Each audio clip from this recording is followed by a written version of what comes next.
We're back with the new chairman of the House Oversight and Government Reform Committee, Darrell Issa. Congressman, good morning. Good morning, Harry. Some of your supporters can't wait for you to get to work. Your detractors say this guy is a gadfly with subpoena powers. I'm going to go back to something you told Rush Limbaugh not so long ago, that you thought President Obama is one of the most corrupt presidents in modern history. But you know, I walked back very quickly and said it's about the money the administration has had in a loose fashion. It's more about Congress's mistake in funding. Okay, because my question was, do you think the Obama administration is corrupt? Time and time again, what we've seen with the Obama administration is they played fast and loose with the walking around money Congress gave them. When we saw the Joe Sestak situation, what we found was, yes, that's wrong. Our inspector, others said it was illegal. We also found that the Bush administration admitted doing the same thing. This is what usually happens when our committee does its job, is we find out that there's business as usual, whether it's in the White House or in the bureaucracy, that won't get changed unless we shed light on it and on a bipartisan basis, hopefully, and in the past it has been, looked for those kinds of change. Ed Towns and I have done a lot of work toward that kind of change. Wednesday morning, you take over this job. You've had months to think about it. What is the absolute top priority? What's the number one thing on your list?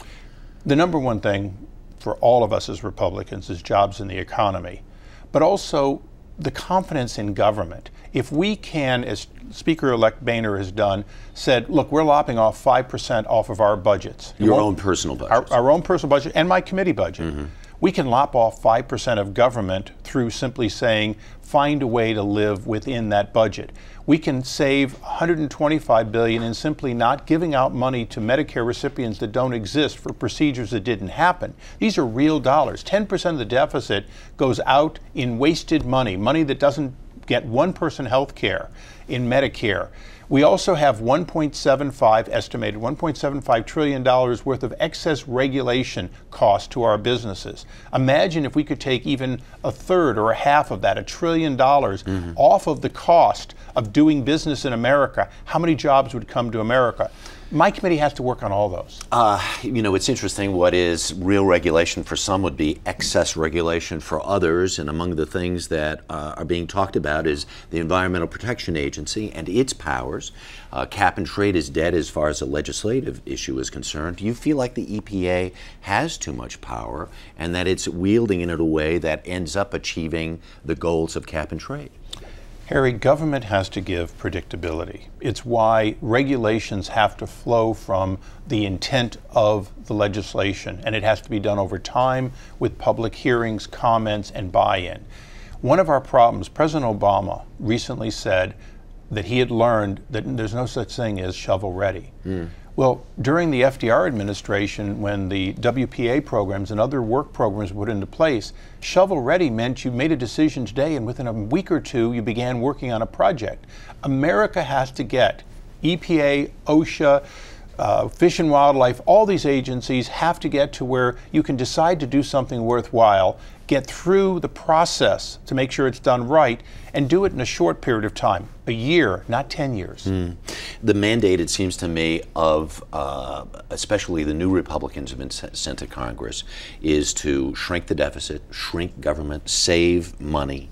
With oversight, how much money do you think you can save taxpayers, say, over the next 2 years? I'm looking at about $200 billion as the amount that we can either identify and eliminate the waste or at least begin the process. And I'll give you one that's pretty easy. It's been in the papers. In the last days of the last Congress, they funded $500 million for a rocket program at NASA that's already been shut down. That can't be too hard to undo. But $500 million here, $500 million there, that's $1 billion. $125 billion in Medicare.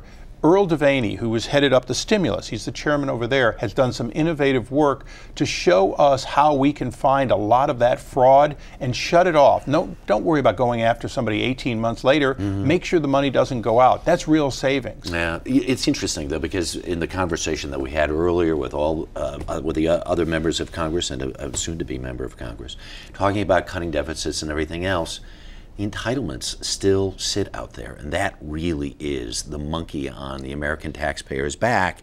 And as Everett Durkin said, billion there, and after a while you're talking about real money. We're talking about trillions of dollars. Will this new Congress really be able to even address any of that? Well, you didn't see it here in the last panel. You didn't see the willingness to take the two big issues on. Anthony Weiner started saying that Republicans don't want to protect Social Security and Medicare. Look, when Medicare Part D was put into place, the first thing we did was means test it. We said, look, we're going to do this prescription drug, but only for those who can't afford to do it for themselves. And if you can't afford, we're going to phase out some of the benefits. That's not popular, it's not easy, but it's got to be on the table. Social Security, some people say, is an easy one to solve because it's money in, money out, but the money doesn't balance. We've got to decide. Baby boomers start collecting on Right. January 1st. And look, my wife's a baby boomer, and she's now going to be collecting, and I'll be collecting at 67. I'm a couple years younger. The fact, though, is that we have to figure out a way either to have more money in or less money out. Very simple. Medicare, though, and we saw this with Obama's health care proposals and the ultimate bill that was passed, Medicare is more complicated. It's rising faster than inflation. There are no cost controls on it. We need to make those changes in addition to getting rid of $125 billion of fraud that goes out every year. Darrell Issa, thanks very much for being here this morning. I do appreciate it.